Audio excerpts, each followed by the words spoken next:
compañeros.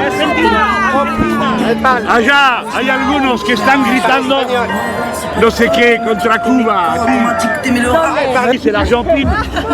Où est-ce que vous avez appris l'espagnol? En la calle, dans la rue, à Tanger.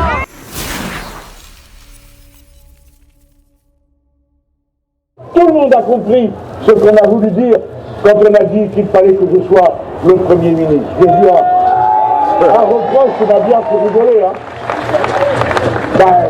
Qu'on fasse une élection pour dire qu'on va désigner le Premier ministre, c'est commencer à mettre un peu de 6e République dans la 5e, non? Premièrement, tous ceux qui participent auront un groupe. Deuxièmement, tout le monde aura sa propre association de financement. Troisièmement, le programme sera un programme partagé, un programme de gouvernement. Parce que c'est pas un congrès qu'on est en train de faire, c'est la lutte pour le pouvoir. Et donc, je veux des choses stables et sûres. Tous ceux qui sont là obtiennent dans la discussion avec nous davantage, bien davantage que la proportionnelle du résultat de l'élection présidentielle. Il y a les déclarations publiques et moi je me réjouis que tout le monde y mette la bonne volonté. Et puis il y a le travail en délégation et c'est le même état d'esprit. Et donc c'est ça qui est important, il n'y a pas de double discours. Et moi je me réjouis que sur ces bases-là, on puisse vraiment avancer. Et donc quand j'entends que Jean-Luc Mélenchon nous fait crédit de vouloir avancer et je lui fais crédit de vouloir réorienter le projet européen et non pas en sortir, par exemple pour nous, c'est une base absolument décisive, cruciale. On s'appelle Europe Écologie Les Verts. Tous les écologistes partagent l'ambition européenne, donc c'est vraiment une des conditions, je ne sais pas, mais en fait c'est un point d'appui pour pouvoir construire quelque chose d'historique. La bourgeoisie a peur de cette discussion. Pourquoi? Il y a toujours des gens qui ont peur pour rien en fait. Nous ce qu'on veut c'est le bien commun, voilà. Donc c'est la Ils flippent là, parce qu'ils ont dit qu'on a mis Macron, maintenant on est tranquille. Là, apparemment ils sont pas tranquilles. J'imagine.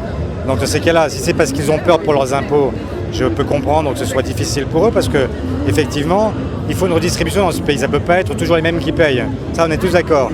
Et puis, il faut quand même qu'ils se disent une chose, c'est que par leur contribution, ils vont aider la planète à résister au réchauffement climatique. Donc, ils devraient être fiers et heureux de ce qui se fait avec nous aujourd'hui. Nous ne marchons pas dans cette union de la gauche qui se reconstitue parce que ce sont des illusions. On est en train peut-être de faire en quelques jours ce qui était impossible ces 10 dernières années. Toutes les conditions posées par Europe Écologie Les Verts l'autre matin dans sa conférence de presse, je répète, toutes les conditions ont été acceptées par nous. J'ai vu que vous vous présentiez dans le 10e. Moi je serai candidat si l'accord le permet, si mon mouvement le décide. Vous imaginez que pour faire cet accord, les écologistes s'engageraient à retirer l'essentiel de leur candidature. L'essentiel, le plus grand nombre, au profit de l'Union. Et avec tous les coûts que ça signifie, mais parce que justement le mandat que nous avons, c'est construire cette coalition. Et donc je ne vais pas commencer à raconter moi que je m'extirpe ou que je m'extrais de ces règles que nous imposons à tous nos candidatures. Je vous dirai ce qu'il en est quand nous aurons conclu, si nous concluons.